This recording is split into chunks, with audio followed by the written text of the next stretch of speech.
আজকে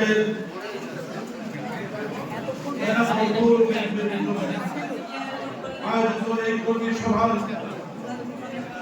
জেলা সভাপতি পৌর বিএনপির সভাপতি নাজিমুদ্দিন ভাই, আজকের এই সভা উপস্থিত এই সভার মধ্যমণি, এই সভার প্রধান অতিথি আমরা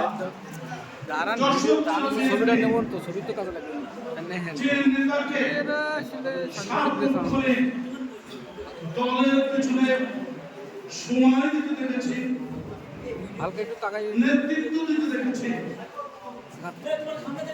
আজকে আবার একটি কঠিন সময়, যখন সামনে আমাদের সবচেয়ে বড় পরীক্ষা, সেই নির্বাচনকে সামনে রেখে যিনি দল পরিচালনার দায়িত্ব নিয়েছেন, যশোর জেলার সমগ্র বিএনপির মানুষ যাকে সাধারণ সম্পাদকের দায়িত্ব দিয়েছেন, সেই মানুষটি, সেই নেতৃত্ব হচ্ছেন আমাদের দেবশের কবুল ভাই। আজকের এই সভায় উপস্থিত আমাদের সৌভাগ্য, আজকের এই সভার বিশেষ অতিথি যশোর জেলা বিএনপির নির্বাচিত সাংগঠনিক সম্পাদক, সাবেক ছাত্র নেতা শহীদুল আলী। আজকের এই সভায় উপস্থিত আমাদের সৌভাগ্য সাবেক ছাত্র নেতা, আজকের এই শাসক উপজেলার সাধারণ সম্পাদকের দায়িত্বে যিনি আছেন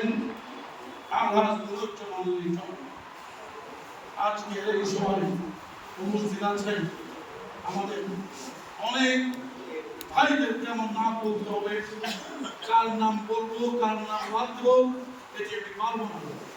আর বলুন, এই বৌদ্ধ বিএনপির সাধারণ সম্পাদক, যিনি সঞ্চালকের দায়িত্বে আছেন, এবং এই পৌর বিএনপি একটি কঠিন দায়িত্ব।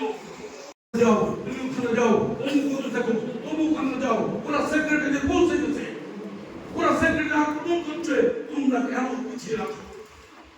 এই যাও। আজকে আমাদের নেতা হাফিজউদ্দিন সাহেব বলেছেন, চক্রান্ত চলছে এই দেশকে অস্থির করার জন্য। যাও, তুমি ওখানে যাও, অমুক থাকো, তবু ওখানে যাও, ওরা সেক্রেটারি বলছে গেছে, ওরা সেক্রেটারি আক্রমণ করছে, তোমরা কেন পিছিয়ে রাখো? এই যাও। আজকে আমাদের নেতা হাফিজউদ্দিন সাহেব বলেছেন, চক্রান্ত চলছে এই দেশকে অস্থির করার জন্য।